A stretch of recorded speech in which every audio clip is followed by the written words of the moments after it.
Start. Hello students. Hello, sir.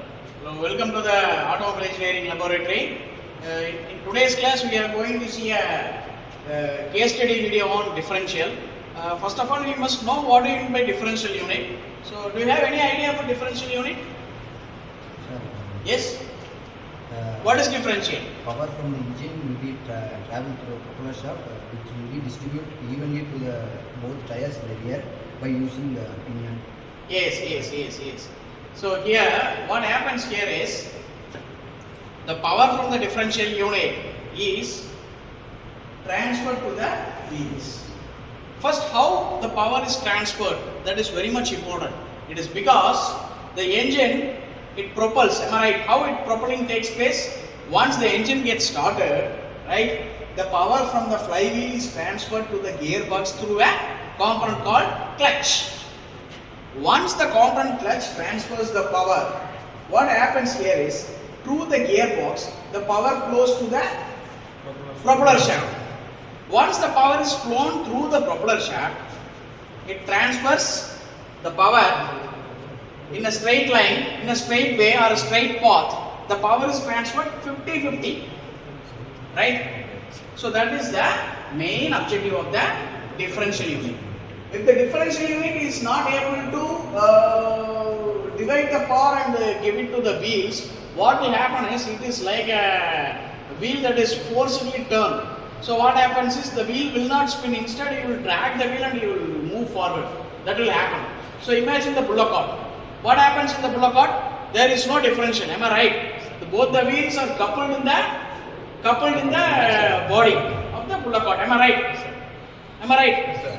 Both the wheels are hinged in the cabin via bearing, am I right? So what happens? Once the pulls out the cart, what happens? It moves through the wheels, am I right? Through the bearing. Here, once you are supposed to turn left or turn right, what will happen? The inner side of the wheel, you have to rotate or you have to travel very fewer distance. Shorter. Shorter distance, very good. Whereas, the outside of the wheel will travel for the longer distance.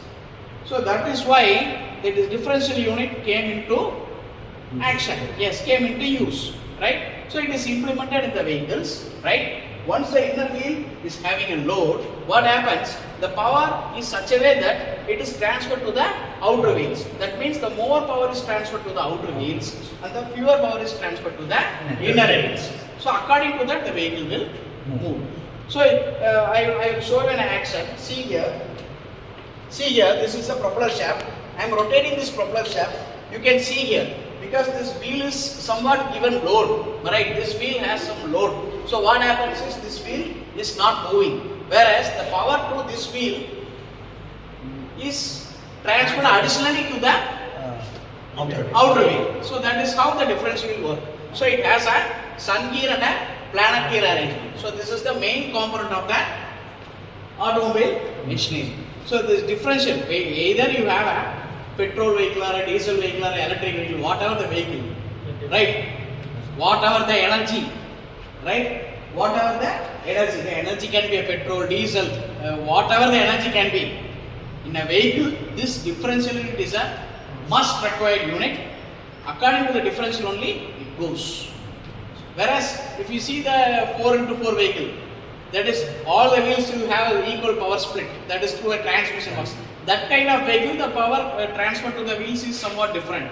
Other than the normal vehicles, it should have a differential unit, right? So through this case, now you know the difference of the Bullock cart and a differential powered vehicle. Am I right or not? Yes. So do you have any practically are you able to visualize how the differential is working? Yes. I request you to ask some questions so that I can give you some points for your better understanding. Yes.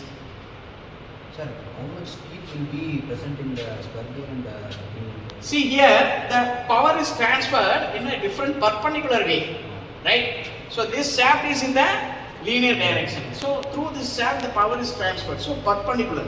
So here the number of gears and teeth is calculated according to the requirement here. So So how many teeth are in the propeller shaft? This gear, right? So that is calculated, and according to that only the number of teeth in the sun gear will be added. So this is how the gears will be calculated, right? So there are different kinds of gear sets. One is the sun gear and another one is the planet gear. Here the gear, the power is split in a way that it is in a perpendicular direction, not in a parallel direction. It is in the perpendicular direction. Do you know a gear which is used to transfer power in the perpendicular direction? What kind of gear it is? No.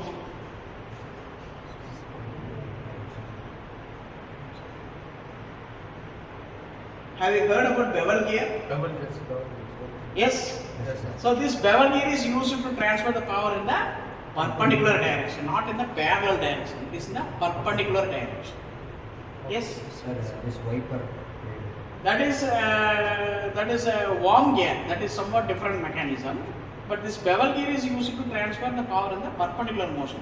Worm gear is just nothing but you will have the oscillating motion of the wires of gears. Is clear? Yes, sir. Yes. Thank you for visiting the lab, and we will meet in the next class. Thank you.